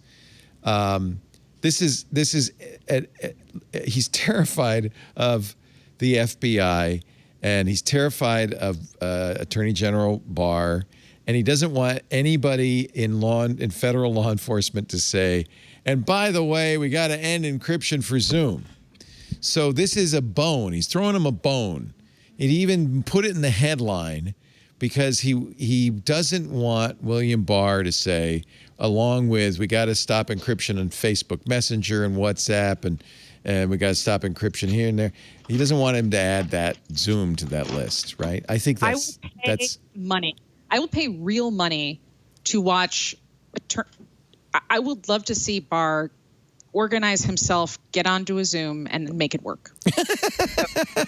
I would. That'll be my contribution. I would pay somebody some money to have that happen. And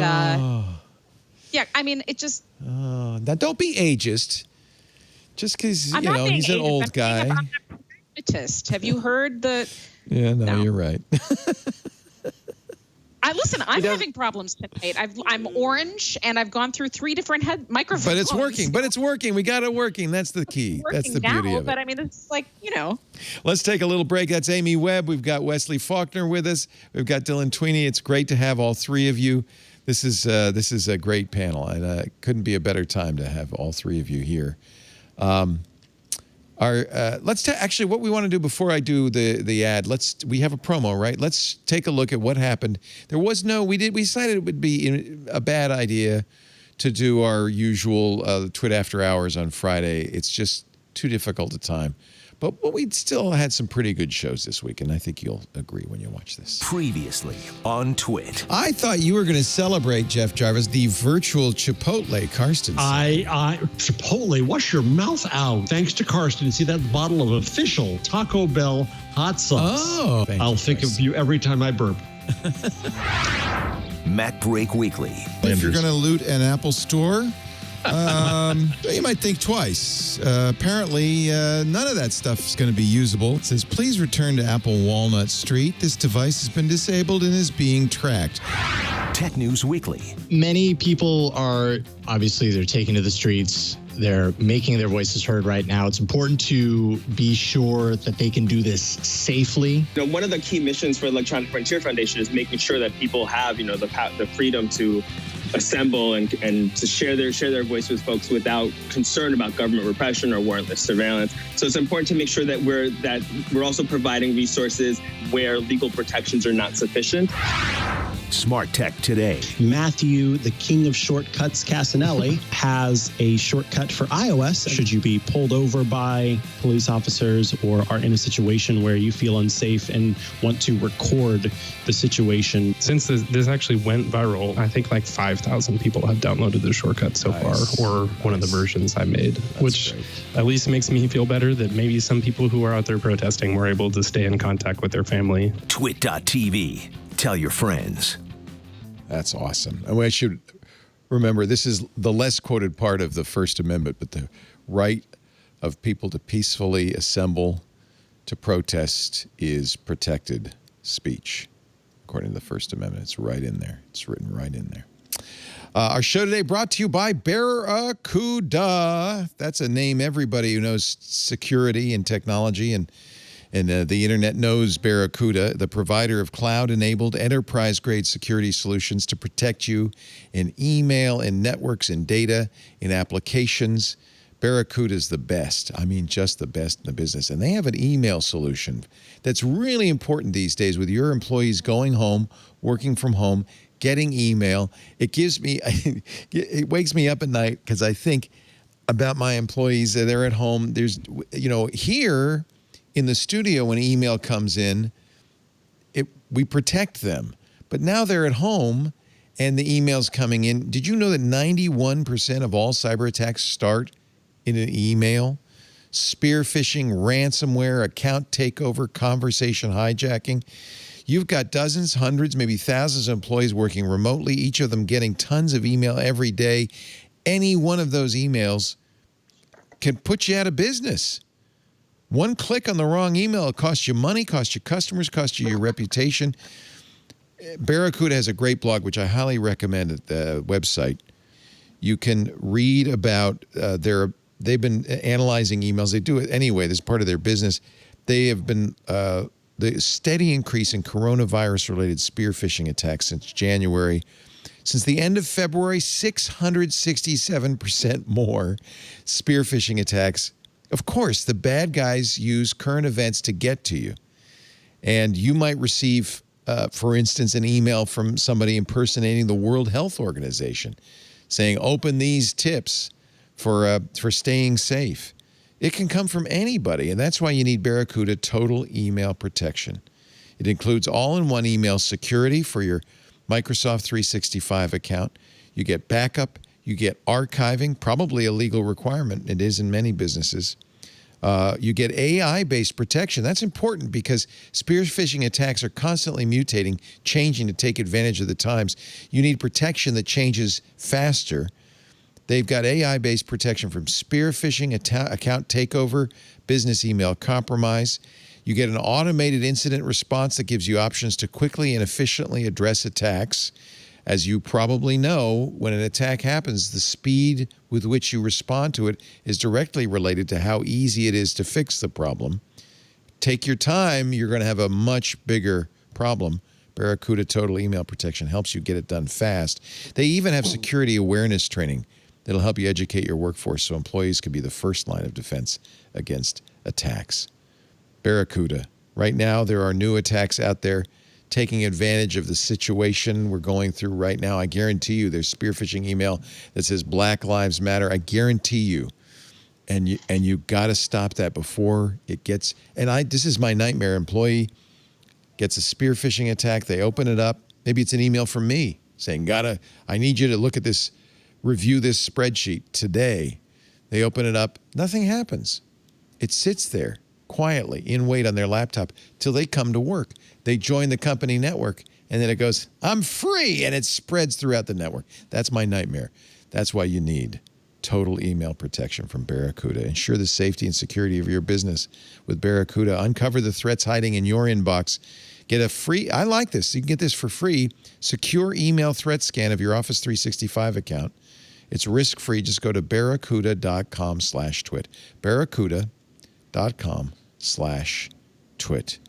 Barracuda. You need, now more than ever, you need Barracuda. Your journey secured. We thank them for their support of our show. And actually tying right into this, Exim, which is a kind of a widely used, I don't know if it's the most used mail transfer agent, but it is fairly widely used by a lot of mail servers and a lot of individuals at home. It has a well-known bug.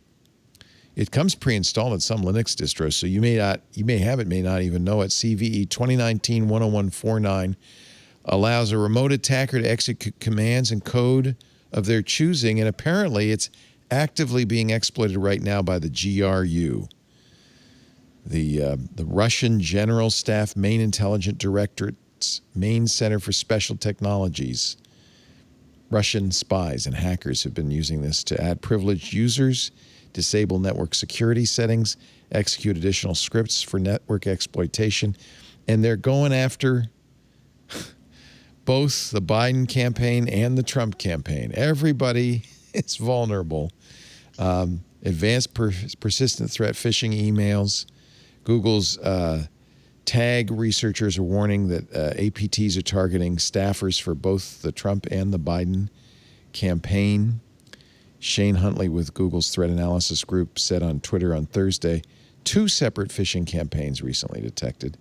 One from China, another from Iran. Attacks from Iran are on the rise. In the very recent. They've got weeks. good hackers.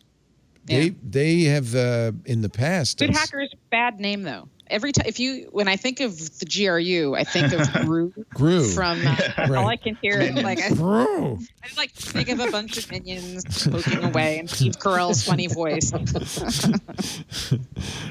I think one thing that we need as a society, or like as a company or organization, is a way to like be notified and be able to put these patches in quickly. Yeah. Because this is a really bad bug. I mean, it allows you to just take root control and push any software you want. It was fixed last year, but now it's being used. Yeah, it's CVE 2019. It's from last year. Yeah, and so it's just people like, oh, I didn't know. Like, do I have to be on their email list? There's not an easy way to maintaining all of these systems. Yeah, and these are dusty systems in the closet. They've been running for years, right? Mailing lists and stuff, and. Yeah. Or in your ISP's closet? Yeah, that's right. That's right. That is terrifying. Oh my God, can you imagine that kind of a deployment? That's the scariest. Yeah. To me. No. Thanks, Dylan. Sorry.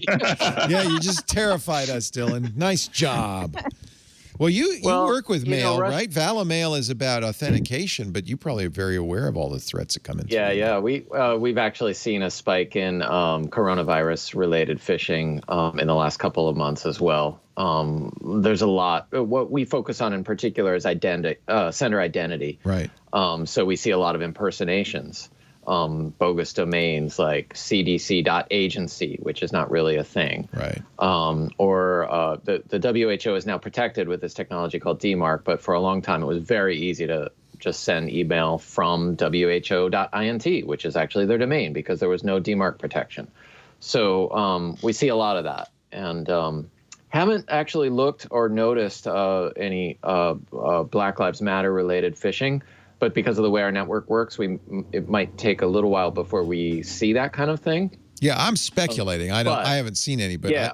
It's hackers have no They have no compunction. They'll do whatever works, right? They'll jump right on whatever works. That's Actually, exactly right. I want you to tell me if this is true or not. I read this the other day. I wish I could remember the source. You know, all those Nigerian prince, phishing scams that you see, the scam emails, they're almost always detectable because the English is bad or the spelling is bad. I just read that that's actually intentional. Yes. Because they're English speakers. They don't. Yes. It's not that they don't understand the language. They're just much more interested in people too stupid to notice because they're much easier marks. That might be it. It might also have to do with getting through spam algorithms. Sure, you misspell the kind of algorithms. Viagra. You misspell something and then it can't get caught. Yeah, that's exactly right. It doesn't look like it's that concerted, though. They're not trying to hide certain terms. It makes perfect sense to me that they don't want somebody who's smart enough to go, well, that's ungrammatical. That must be wrong. They want somebody who goes, Really a Nigerian prince left me money? Oh, hooey. I love that theory, but I would be cautious of putting too much stock in it because I think that smart people click on phishing email too, Leo. I'm sorry to say. What? What? I did. You know where I almost have gotten bit twice is not email, but in text messages. I got one because my son lost his iPhone, and about 3 weeks later, probably was just coincidental. I got a text from Apple saying, we think we found your lost iPhone. Click this link. Except I looked and it wasn't apple.com. It was some bizarre link. And I almost clicked on it. Now, who knows if that would have been sufficient, although there are plenty of exploits out there that somebody called a radio show today. I thought this was interesting. Sure, he'd been hacked because his wife wanted Facebook Messenger on her Kindle Fire tablet, and instead of going to the Kindle store to get Messenger, he Googled it and clicked a link, and then all of a sudden, all sorts of weird things were happening. And I thought, well, first of all, he didn't install anything on the Kindle Fire, and probably that wouldn't do it. But then I realized that could very well have been an exploit aimed at his router. And that's a big problem, too, because routers never get patched. They're in service for years.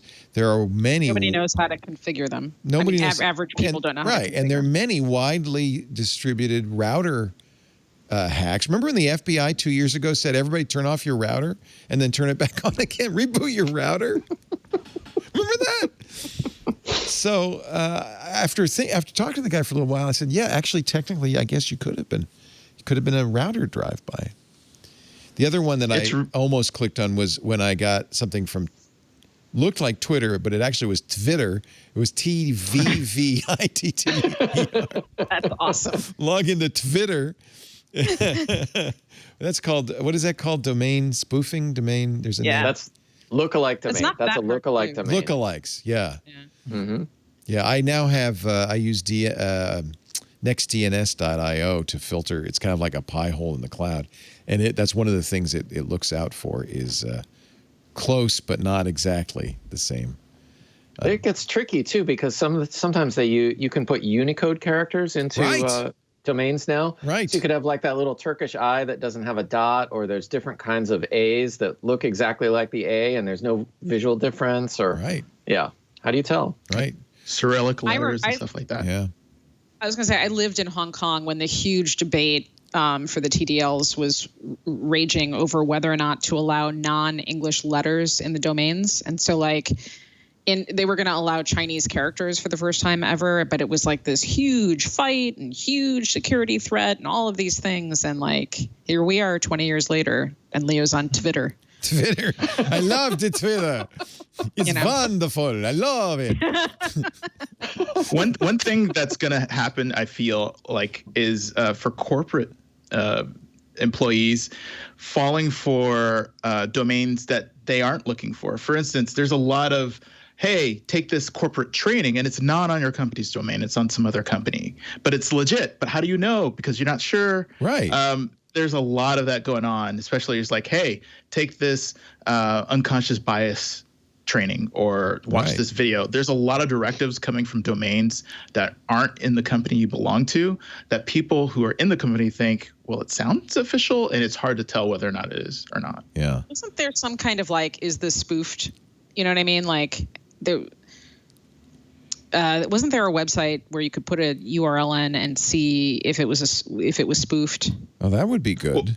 Well, I'm just saying for these, they don't need to be spoofed. It could be called real site. corporatetraining.com. Yeah. Like you can register and then send it to all the employees and saying you have to do this corporate training. I get that all the time because I still work for somebody. I work for iHeartMedia. My radio show is syndicated by Premiere, and we get a lot of trainings. I have a training I'm supposed to take. I can't get in. They have a lot of security on the getting in part, and then the training's in Flash.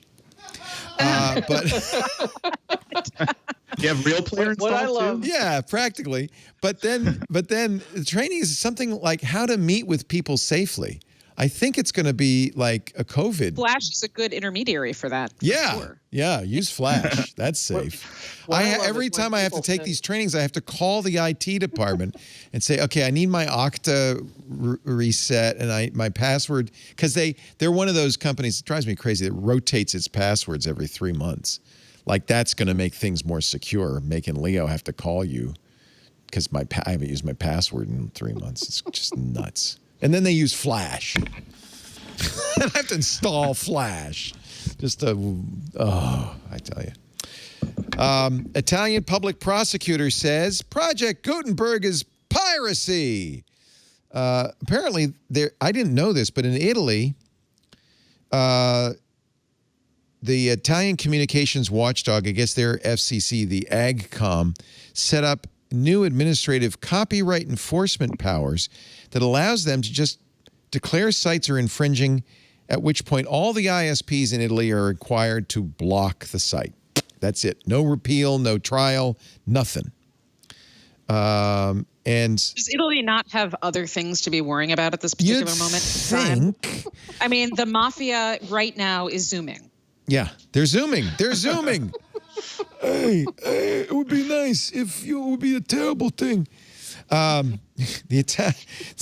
So apparently there was a post somewhere that listed a bunch of sites for piracy and Project Gutenberg, which, as we all know, is not a pirate site, but in fact a wonderful, useful tool full of public domain textbooks. It's really great. They were monitoring a Telegram private channel with links to pirate sites. They blocked them all, including Project Gutenberg. So anyway, if you can't get to Project Gutenberg in Italy, I don't know who you call. Who are you going to call? ExpressVPN. There you go. That's what VPNs were made for. You nailed it. Perfect answer. I think it's funny that even the pirates are padding their libraries of free content. We need more. HBO Max, perfect example of net neutrality and why you need it.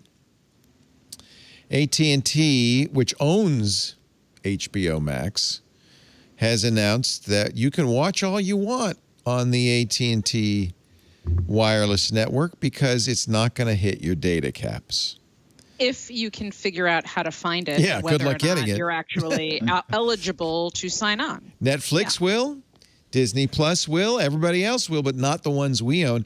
Turns out, and thank you, Nilay Patel, for focusing on this on The Verge.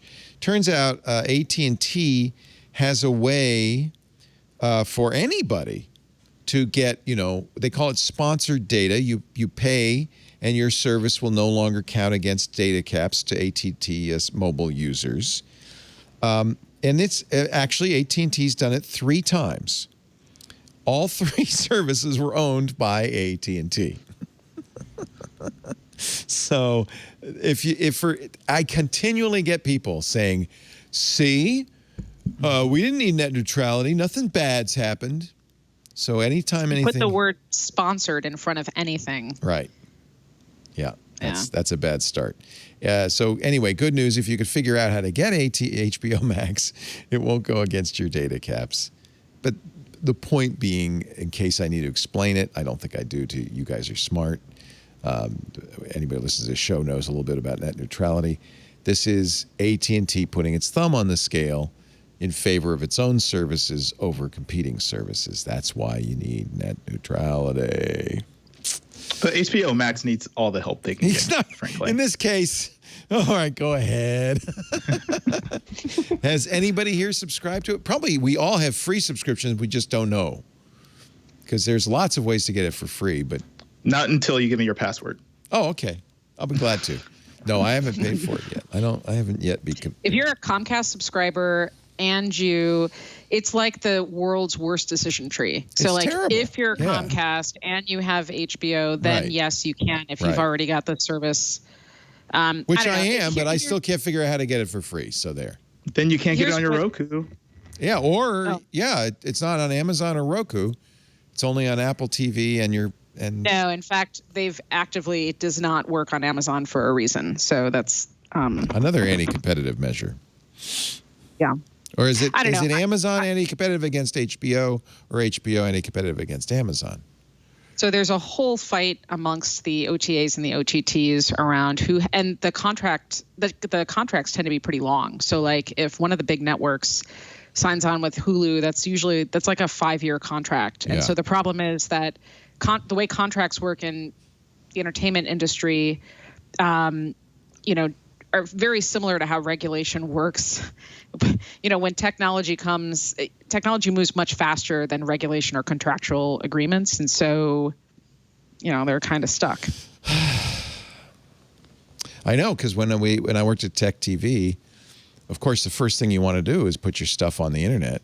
But in order to get on cable companies, you had to promise, whatever we do, we'll never put our stuff on the internet. What a tattered web we weave when we practice to sign contracts. Amy Webb, thank you so much for being here. You're just great. Even if you are, this is Amy Webb night mode.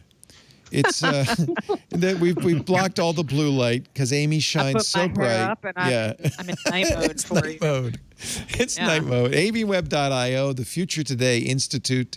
Is that .com? It's .com, the real one, and I guess VVXI. I like that one. I registered at one point. My real name has a cute accent over the E, Leo, because my parents, I don't know what they were thinking. Anyway, just to make it hard. So I registered L-E accent aigu O.is. Leo is. The problem is nothing renders it. So when you look at it, it's some bizarre Unicode. It's useless. I thought, this will be great because I can't get Leo because Leo's long gone. So I thought, this will be great. I could be Leo. And everybody will be able to see it, except I can actually show you what it renders out as because I have it on my Fastmail domains. It is xn-lo-bja.is.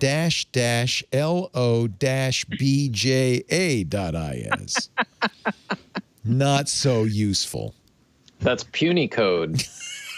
That's how you render Unicode using the alphabet. Is that true? They call it puny code? They call it puny code. P-U-N-Y or like something else? Like puny, like small? I'm not sure if it's a Y or an I, but yeah. I don't get how that renders to Leo. I don't really know how to translate Unicode myself. And I don't know if I type this into a browser, I don't think that actually goes anywhere. But anyway. So, Dylan, wait a minute. We've just solved a giant mystery. Dylan, what is Elon Musk's new child's name? It's puny code. That's what it is. We figured it out. It's puny code. Unicode translator. It really is Leo. Yes, that's it. They named their child after me. There is, if you go to punycoder.com, a puny code converter. We really should enter in. Put in your XN code from your domain. Oh, I'm Leo. sure it will do it. What was it again? XN-LO- I don't remember it. Anyway, who cares? That's Dylan Tweeney. He is the VP Communications for Valamail, V-A-L-I. No, that's not him. The other guy. VALIMAIL.com, right? Yes, correct. What do you do? Give yourself a plug. What is ValaMail? ValaMail authenticates the identity of email senders using DMARC, SPF, and DKIM for standards-based stuff. And then for inbound email, we prevent unknown senders like lookalike domains and cousin domains from getting into corporate inboxes. Very important. Actually, I use Fastmail, which does DKIM, SPF, and DMARC on. That's why Fastmail is xn-lo-pnj.is.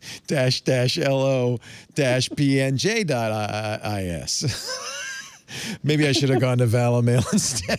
This rolls right off the tongue. Yes. Thank you for being here, Dylan. If I can plug something about that website, since you put that, there is a domain checker there. If you ever want to know whether an email that you're getting could potentially be sent by somebody pretending to be that domain, you can enter a domain into the domain checker on our homepage at valamail.com, and it'll tell you if it's protected by DMARC or not. If it's protected, it should be much harder to be spoofed. If it's not protected, then it could easily be somebody could easily pretend to be that domain in an email that they send to you. Yeah, for years I've signed my emails with PGP, like that's going to do anything. So maybe I should probably look more nerdy. It makes me, there's this big long block at the end. And I say, if you want to validate the email came from me, just run it through GPG and it should tell you. We need ValaMail. Clearly, we need ValaMail. Thank you, Dylan. It's great to have you. Thank you. Wesley Faulkner and Pancake. Yes, I put Pancake up. I love Pancake. Why, though, out of curiosity, would you prefer that to, say, a kitty cat? Oh, we have a menagerie. We have cats, we have dogs, we have chickens, we have fish, we have... you don't feed the chickens to the dragon, do you? No, no. We try to keep them separate. Okay, good. We have everything. We have, nice. As you can tell from the setup here, we homeschool our kids, and so we try to provide a rich environment for them to learn. Are those Montessori works behind you, that kind of thing? They kind of look like that. Yes, there's a different style that we use for depending on the lesson, but a lot of it is experiential, and so the learning is a thing that is part of our life and not just restricted to certain hours of the day. I think that's really awesome, and I know as a result, your kids will be superlative achievers in the world and the people we need most. So thank you for doing that. But well, part of that reason that we do that is because of racism, and so it's pervasive. And one thing I did want to say is that if you in some time during this pandemic tweeted or sent a post about COVID-19, but you're not putting something about the racial collision that's going on right now, because you think it doesn't affect you, then I think you're sadly mistaken. Yeah. And same goes because it's Pride Month and for LGBTQIA rights and everything, that this is the time to speak up and say that you want to be on the right side of history. Yeah. Yeah. And we're all humans. And we got to start treating each other like brothers and sisters, because we are. And we all came from Africa, right? Unless we came from Mars.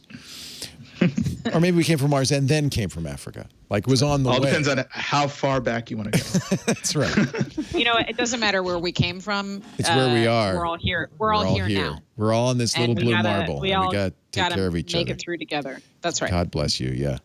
And I don't know if you saw the videos of people roaming the Vegas casinos, but I don't think that's going to really be a good plan in the long run for keeping the planet intact. One last thing I want to plug is this Tuesday, I am going to speaking at a meetup. It's in Berlin, but you can attend it virtually. I have, if you go to my Twitter account, Wesley83, and it's pinned, I'm requesting that as many people sign up for that as possible. I'll be speaking about my experience with neurodiversity, and so there will be other speakers talking about that, about their experience in tech, and how companies can better adjust to their neurodivergent employee base. That's awesome. I'll be talking about my personal experience, so I hope people attend that. That is so cool. Ally meetup. Why do they spell ally with ones instead of L's? It's similar to, are you familiar with Kubernetes? Yeah. And they call it K8s. Yep. So the 8 is the letters in between the K and the S, and that's why they call it K8s. Kubernetes. So ally is accessibility, and so it's A and then 11 letters between that before you hit the Y. So you're an accessibility ally. I love it. Yeah. And there'll be representatives there talking about living with Asperger's, all kinds of neurodiversity. Are you neurodiverse, or you have a neurodiverse child, or? I have dyslexia, and I also have ADHD. Well, welcome to the club, dude. This is the ADHD corner over here. No kidding, and not a few dyslexics working at Twit. So it's nice to if you everybody sign up because you can attend this. Are you using Zoom? I believe it is using Zoom, but it's free. We want the information to be public, so unencrypted, who cares? Nice. Read it. That's right. Unencrypted. This is fantastic. Ian McDonald will be there. This is great. I think this is wonderful. Really cool. Thank you, Wesley. I really appreciate it. And everybody, is the best thing to do to go to meetup.com or your website probably, right? I have the direct meetup link right on my Twitter account. On the Twitter account. Okay. On my Twitter account, so you can do a search for the Berlin Ally Meetup, and you can find it there on meetup.com. Twitter.com/Wesley83. Is that your weight or your birth date? I don't disclose that. Okay. It adds up to 11, I notice. Just saying. Yes. Saying. Just saying. It's great to have you on. Great to have all three of you on. What a great conversation. It's really, for me, these get-togethers are the most important part of my week because I get to talk to smart people, sensitive people, intelligent people, people who care about this very difficult world we're living in. And so I'm very grateful to have all three of you here. It made me feel better.